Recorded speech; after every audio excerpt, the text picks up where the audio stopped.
Bueno, uno de los grandes desafíos que tenemos en nuestra práctica médica diaria es poder identificar aquellos pacientes aparentemente sanos que tienen un riesgo elevado de sufrir algún evento cardiovascular en el seguimiento.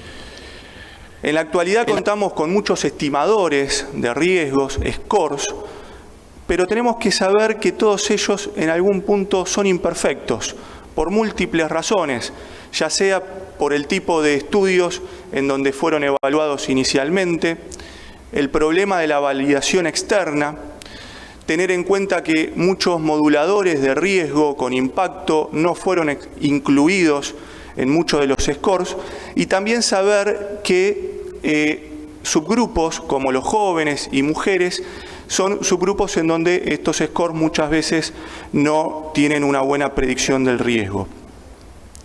Estos son datos del estudio PESA, un estudio pivotal en prevención primaria y la evaluación de la ateromatosis subclínica. Y fíjense, en este estudio 80% de los pacientes eran de bajo riesgo, estimado por score, por calculadora de riesgo.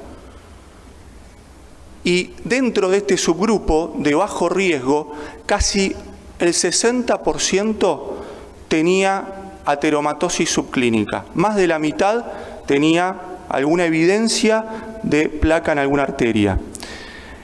Y ahora bien, ¿cómo impacta esto en el pronóstico? Datos de otro estudio pivotal, el MESA, que como característica incluyó a varias etnias de Estados Unidos.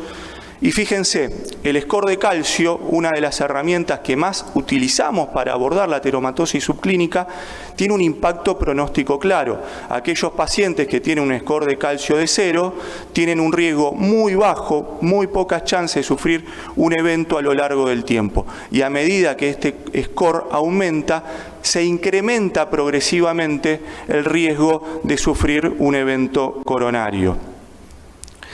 Esto que vemos con el score de calcio coronario, también sucede lo mismo con el ultrasonido y la detección de placas carotídeas, las cuales también están asociadas a un aumento del riesgo de sufrir eventos en el futuro. Ahora bien, cuando comparamos los datos que nos ofrecen los scores, las calculadoras, con la información del score de calcio coronario, por ejemplo, fíjense lo que sucede. Aquellos pacientes a priori considerados de bajo riesgo, cerca de un 21% tienen un score de calcio coronario mayor a 0. Y de la otra punta, aquellos que inicialmente considerados como de moderado a alto riesgo, entre un 25 y un 40% van a tener un score de calcio de 0. Entonces, evidentemente, vemos que acá el score de calcio coronario va a ser útil en la reclasificación y recategorización. Y algo parecido también sucede con el ultrasonido carotídeo. Fíjense que comparado contra los factores de riesgo, la detección de placas carotídeas mejora la predicción de eventos cardiovasculares. Entonces, como primer mensaje, el score de calcio coronario, el ultrasonido carotídeo, reclasifican riesgo en nuestros pacientes. Estos son datos del Core CalTrial, un ensayo en prevención primaria que aleatorizó a los pacientes, por un lado una rama con evaluación vía scores y la otra con score de calcio coronario para la toma de decisiones clínicas, ¿no?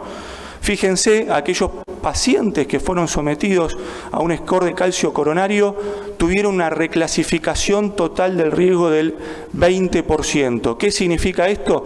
Que si inicialmente se pensaba que mi paciente era candidato para estatina, finalmente no lo era, y viceversa. Y además agrega otro dato muy importante, también evaluados en muchos otros estudios, que cuando yo le comunico a mi paciente que tiene calcio en sus arterias coronarias, esto tiene un impacto en el paciente, estos se vuelven más adherentes, y esto se vio en este estudio. Y esta mayor adherencia a nuestro tratamiento impacta en los resultados con, por ejemplo, mayor reducción de los niveles de LDL.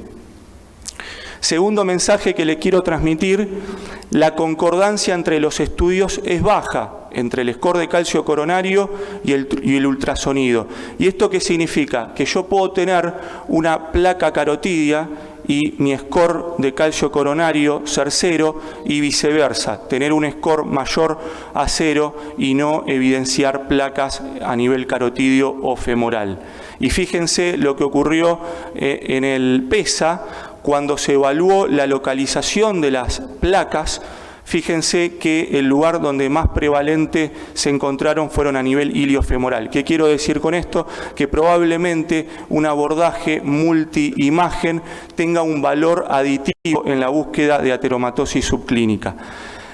La aterosclerosis la tenemos que entender como un proceso evolutivo que generalmente suele ser progresivo en el tiempo y que arranca a edades precoces, como estuvieron mostrando mis compañeros previamente. Pero también tenemos que saber que puede existir la regresión de las placas ateroscleróticas. Este es un estudio post-hoc del PESA, en donde se vio que aquellos pacientes en donde se lograba un adecuado control de los factores de riesgo, cesación tabáquica, control de los niveles de LDL, entre otros, a los 6 años estos pacientes evidenciaron regresión de placas. ¿Y cuándo fue más frecuente esto? Cuando las medidas se tomaban más precozmente, en etapas más precoces. Para ir finalizando, un algoritmo propuesto, primero saber si mi paciente tiene enfermedad cardiovascular establecida, si esto es así, paciente es muy alto riesgo y en ese caso se aplicarán las medidas de prevención secundaria que no vienen a esta charla.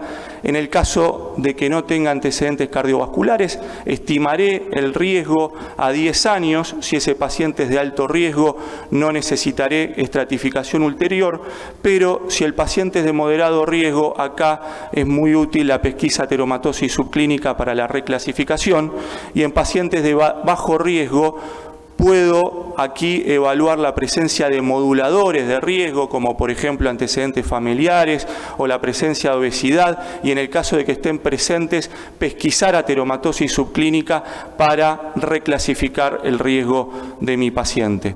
Estas son mis conclusiones. Los scores de riesgo son imperfectos, no deben reemplazar al juicio clínico en la valoración.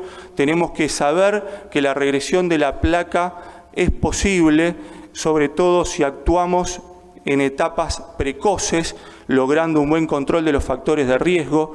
Tal vez una estrategia integradora que tenga en cuenta la clínica y el abordaje multiimagen nos va a permitir recategorizar mejor a nuestros pacientes y combinar la evaluación de diferentes territorios vasculares en cuanto a lo que es a la pesquisa ateromatosis subclínica, parecería tener un valor aditivo. Muchas gracias.